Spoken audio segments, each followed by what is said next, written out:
Showbiz A to Z with George Quaye.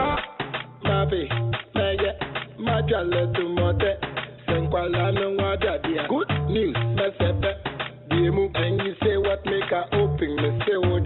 Or say cafe, now she did that. When you shaku, this no be Azul too. This no be Al Qaeda. This one I don't know. They go with the flow. And that's the 2019-2020 VGMA Hip Life Song of the Year. Omwada. Well, this is the remix. And it brings us straight into what's been happening in showbiz this week. And we've got the adorable Noella Karen Yale.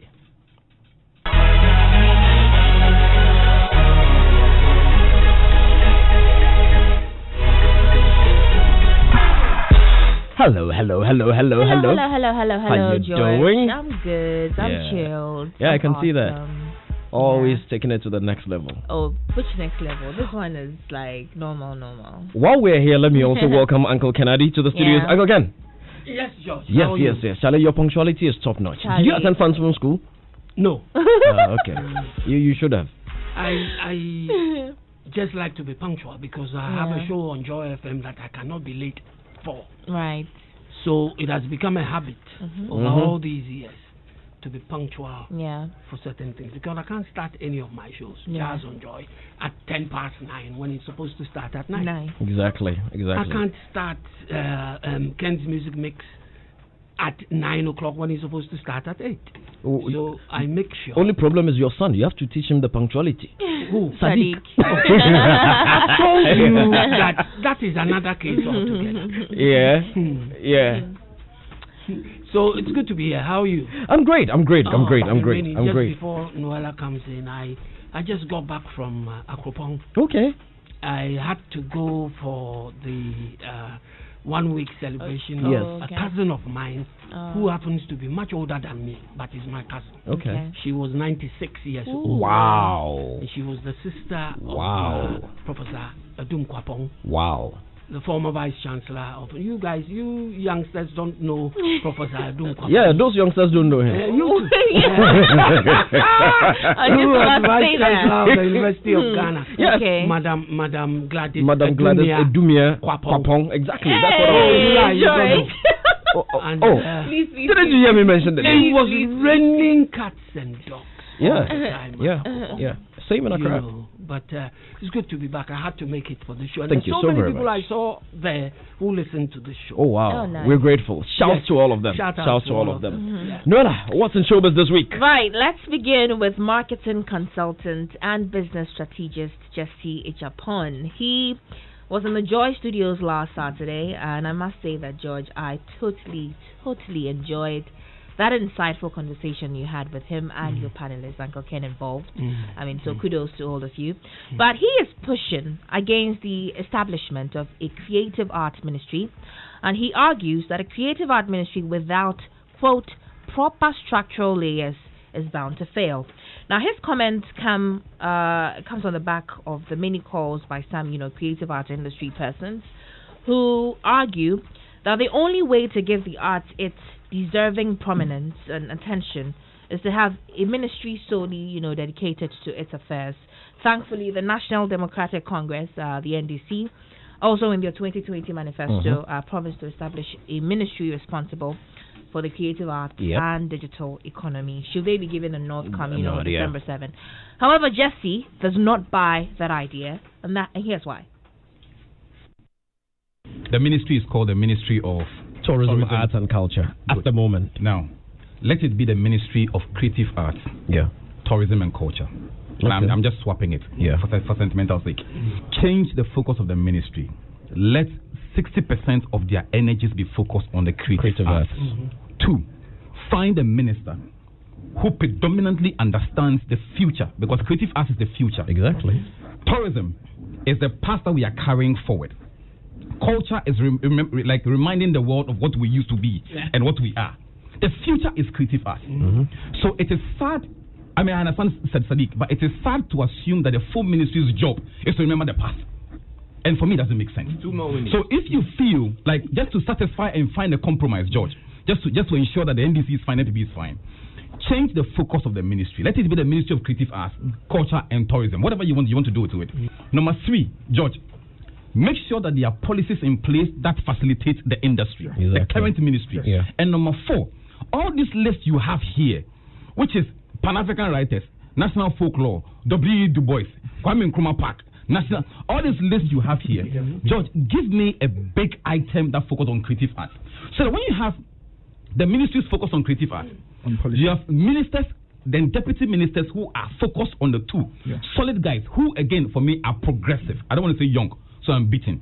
But ministers who are progressive and who are very sharp and very proper. And they understand the industry. And then you have the laws backing it. Plus, you have an implementing agency that understands how to build the budget. For me, George, change the existing ministry to focus on creative arts. Don't build a new one. Because if you build a new one, this will happen. The 1 million seed that's been given to tourism, creative arts, and culture, mathematically, they will cut it into 2. 500. Give you 300,000. And give them 800. And give them whatever. 700. If you form a creative arts ministry, without adding some layers to it, you would fail. Clearly. Let me explain why. You will listen to Socrates. So his name is Socrates. Socrates. Say, and I mean the proposal and the Quaye. May the Quaye and Omonya Mami. Question is who's supposed to do it for you? Right. Government work is a very complex job. Getting money from government is not easy. The kind of lobbying you must go through, the process for government dealings is not an easy one. No. And therefore, if you set up creative arts ministry alone, what are the affiliating agencies, the ministries they must work with, George? 1, they have to go back to the tourism ministry for an affiliation. They have to work with them. Then they need to go and deal with the trade ministry. Work with all the ministries. You see, and you see, you make you make the conversation a little bit very complex. So my thinking is this: don't take yourself through the process. Have your creative arts ministry people understand that the government job is not it's not an emotional one.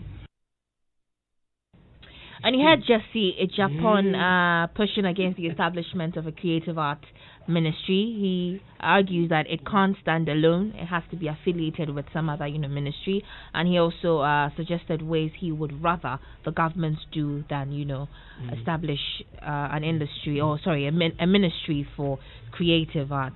But away from Jesse, let's talk about the man who, in 1986, a Ghanaian for that matter, won the biggest dance competition of the 80s. I'm talking about the Malibu World Dance Championship. I mean, I wasn't born by then, but I came to hear of it, so that should tell you how heroic. Rasta was there. He was there? Yeah. No, I don't think so. But yeah, undoubtedly, he's still one of the dancers whose exploits can never go unmentioned. For those of you who were born in the 80s, I'm dead sure you have an idea of who I'm talking about. But for my fellow 90s and 2000s babies, I'm talking about the legendary Ajete Soa. And after many years of being away from the entertainment scenes, I had a chat with him. And I tell you what, he was brutally frank in that conversation, so frank that he admitted to womanizing in his past. When I started school, there was a cultural group in the school. I was part of it, and I became the leader. And then after that, I went to Laboni, and Laboni, most of the clubs is around, most of the discos are around there. You have KKK, you have Babylon, Black Caesar, and all. And because I'm a dancer, most of the time at night, I was in the body, but at night I always run away and go to the club. And because of the dance, as soon as I get to the gate, they're like, oh Charlie, this boy, oh Charlie, let him in. So I always, I'm always in the club every night. So you can say that as maybe being in school inspired you. I skipped school a lot. I regret, because I didn't take my education that serious. But because of the dance, I was like, okay, look, I was making money because from 84, I started making more money out of dance. So I'm like, come on, in future, it's all about money. So if I'm making money now, why school? So you forgot about school? Let me say, I didn't take my education that serious. I finished from 5, but I didn't take it that serious. You didn't continue. I think the day that I have to take, what do you call it? Is it O level? O level, A level? O level, yeah. I think I went to the, that was the first, and I went to the exam hall. And that very night, I'm going to London, so I'm like, I just want to see the film, the feeling already. Yeah, you put it somewhere. So I just look at it, I'm like, nah, I don't understand this, I just get out. Interesting. I just get out and I left. What do you do for fun, apart from that? I like watching movies a lot. Okay. For me, smoking, drinking, out of the way. So for me, watching movie. Maybe that's why I make, I have a lot of babies. I see. Are you married? Was. That's how I got 6 kids. 6 kids for 1 marriage. Wow. 6. Like I said, those days. I don't drink, I don't smoke. So, Yeah. So I hear you were really into women back in the day. I beg you. You were the ladies' man. Of course, like you just said, you don't drink, you don't smoke, so yours were the women, huh? Well, you can't talk. You can say that. I can say that. I see. For me, like I said, after dancing in UC, I'll just get out and just go hang with my woman or something. I see. I mean, I totally enjoyed my conversation with him. Of course you did. And he also talked about a dance move he created back in the 80s and also clarified a misconception about popular dance azonto. Like now, some of the dances back in the days and they just polish it, you can see. I mean, when you see the dance, you know this is the dance, but not all of them do. When, azonto came on, there was this controversy around it. A lot of people believed it was an old dance move that just re-emerged. Can you confirm that for us? Was azonto, one of the dance moves back in the day? No. Azonto was like, I think azonto came out from Ga area where, most of the guys, they just, when they are full of whatever, they just want to do some dance and but it's quite different. It was the Mezop that came, recently Mezop came out. Okay. I think a couple of years ago they were doing it. Okay. Yeah, but some of the dances, Right, but did you create any dance move yourself? Is there any dance move that you can say, I created it, I was the first person to do this move and everyone is copying? Okay, we have, it's just like, what do you call it? Somebody told me that dance too, Nigerians were doing it before. I mean, it came like, you go like this. Right. That kind of dance. Like the Kukere dance? That's the name. I don't even know. I mean, the one that you shift your palm a bit. Okay, that's a Kukere. But mine is a little bit different, but you can see it's almost the same. Oh, I think I did that in a word dancing competition. You can see that. But okay, but I always do it on one side. On one side. I see. And you heard the man Ajete Soa there. Now let's move on to rapper Karkese. Remember last week he featured in our stories. Pushing for a debate between, President Akufo-Addo and ex-President John Dramani Mahama ahead of this year's elections. This time, he's lambasting his colleague entertainers over their silence on the compulsory $150, dollar fee for COVID-19 tests when you're coming to Ghana. Exactly, and non-Ghanaians who travel into the country. I don't know if you've heard that, some people have been, stuck at the airport for over their inability to pay that money. And so wait, if you can't pay, they send you back to where you're coming from? Or? I really don't know what's going on there. But Quaye spoke against it, and I guess he expected his colleague entertainers to throw their weight behind him, but they didn't, and so he's been lambasting them. Let's hear. Some of our musicians and so-called celebrities for Ghana, if something they go wrong, they no go talk. You know why? If the politicians they feed them, so they no get say. Unto men cut there. Our social media so no more than say ukra shewon. So, if you are a celebrity who haven't spoken against, that compulsory $150 fee for COVID-19 tests, then in Kwake's voice... I want to be sure what I heard. Let me hear that again.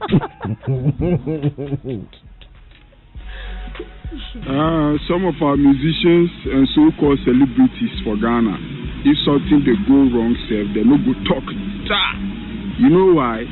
If the politicians they feed them, so they no get say. Unto men cut there. Our social media so no more than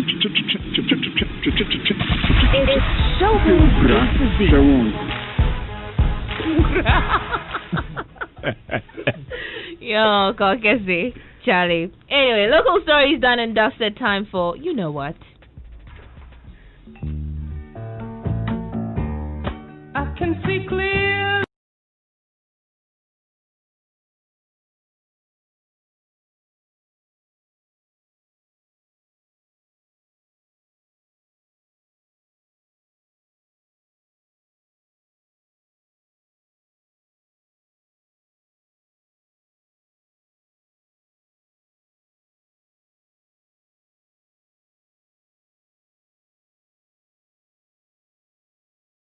Fortunately, I've got sad news for all Johnny Nash music fanatics, as the American reggae keep it on. and pop singer-songwriter, best known for his 1972 hit song, I Can't See Clearly Now, has died aged 80. There's more in this report. Singer Johnny Nash has passed away. He was 80. First Eddie Van Halen this morning, and now Johnny Nash, who is well known for that 1972 hit, I Can See Clearly Now. His son announced the news today, saying he died of natural causes at his home in Houston. He was born in Houston, and he grew up singing in the church. In 1968, he went to Jamaica and met Bob Marley, Peter Tosh, and Buddy Livingston. And the reggae in his soul just grew and grew. I Can See Clearly Now was a hit again, this time for Jimmy Cliff in 1993. People have argued many times on whether I Can See Clearly Now, the original, was really a reggae song. But it is cut from that cloth. We should point out he had other hits as well. His very first in 1957 was A Very Special Love. It reached number 23 on the Billboard charts. The following year, in 1958, The Teen Commandments with Paul Anka, George Hamilton, and Johnny Nash. A number 29 hit. In 59, there was As Time Goes By. Nash had a number 5 hit in 1968 with Hold Me Tight. But his biggest hit, number 1 in 1972, was I Can See Clearly Now. That was his last hit on the Billboard charts. May he rest in peace.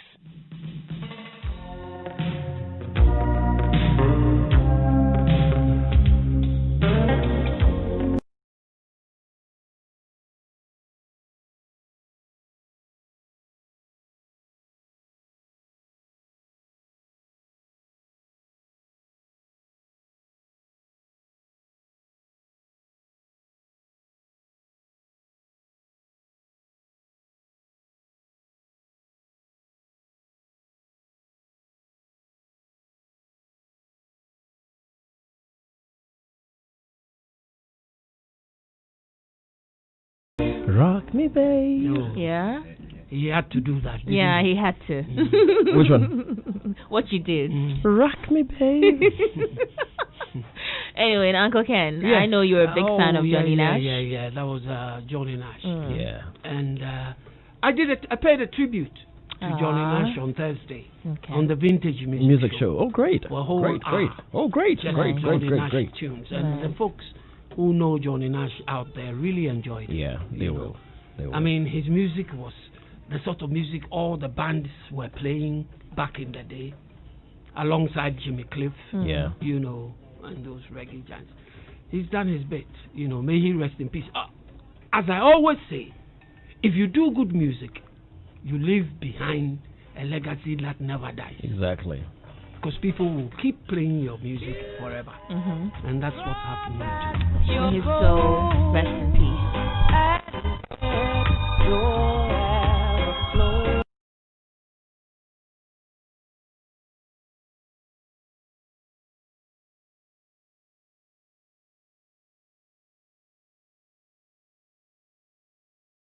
Social media before I say bye-bye to you. Number 1 on my trend list is NSTARS, which is actually Nigerians protesting against police brutality. So for those of you who do not know what SARS is, it's basically a unit of the police force in Nigeria, and basically they have been brutalizing citizens for some time now, and finally, the citizens or people in Nigeria have had enough, and so they are protesting for the disbandment of SARS and also a police reform. And I've seen some, American rappers and singers also, throw their weight behind this protest, which is very admirable of them. I mean, I've seen Cardi B, people like Cardi B tweet. I've seen Chance the Rapper. I've seen Sean. A lot of people are tweeting about it. And also, Day of the Girl is trending. I think it's UN Women's Day or Girl Day, I think, because on Twitter, underneath that trend, UN Women, which is a verified UN account, says girls in sports defy gender stereotypes and social norms.